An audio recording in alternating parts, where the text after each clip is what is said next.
evening all. Now I believe someone said something about a reading over the weekend.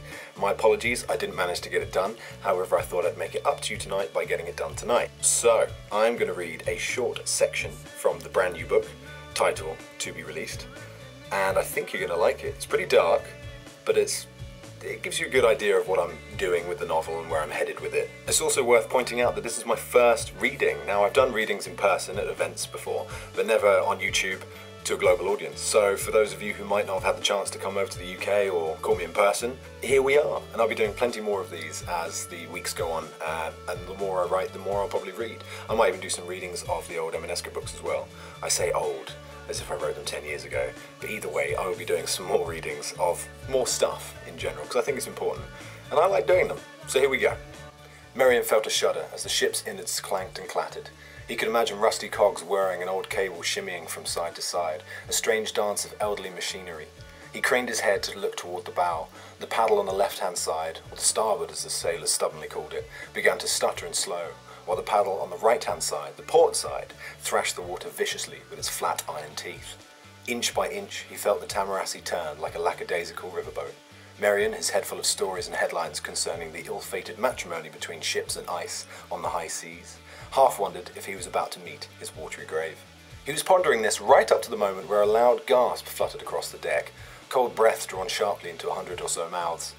The passengers began to move then, some to the railing, others shying away, hurrying to cover the eyes of the children and some of the more fragile women.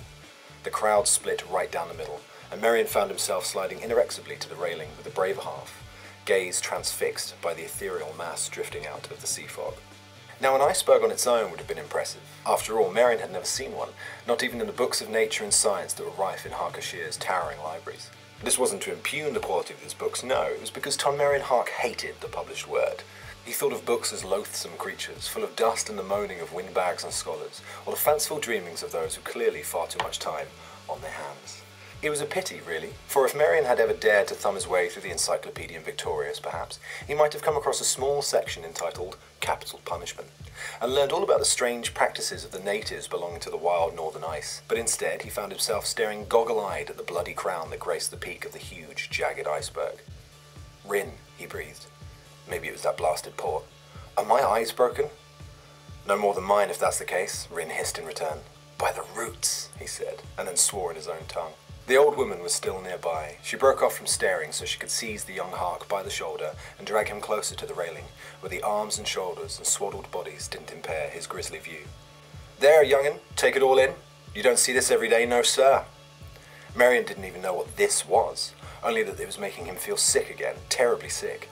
The woman talked in his ear as he took in every tiny, grisly detail. Ever been to the ice, lad? Me neither, though I heard tales aplenty.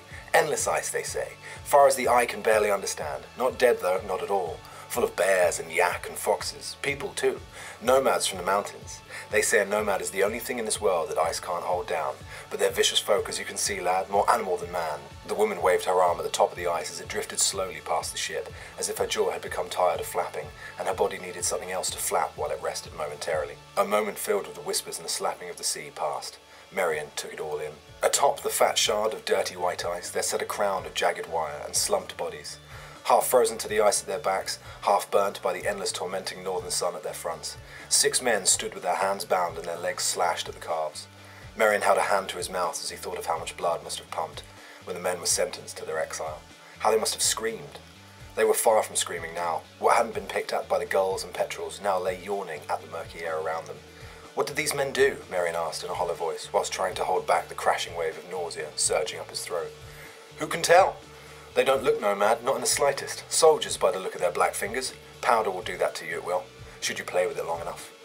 Carnradian, if I'm not mistaken. White folks from the places where the wild pines meet the ice and stop dead. Hunting folk. Must have crossed paths with the nomads, and crossed swords. Fools. She lectured, almost spitting the last word. But then, in a silent moment of respect, she held her hand to her chest, and watched them drift on by, just until they disappeared back into the fog. And so that's it from me. That's all you're getting tonight, I'm afraid.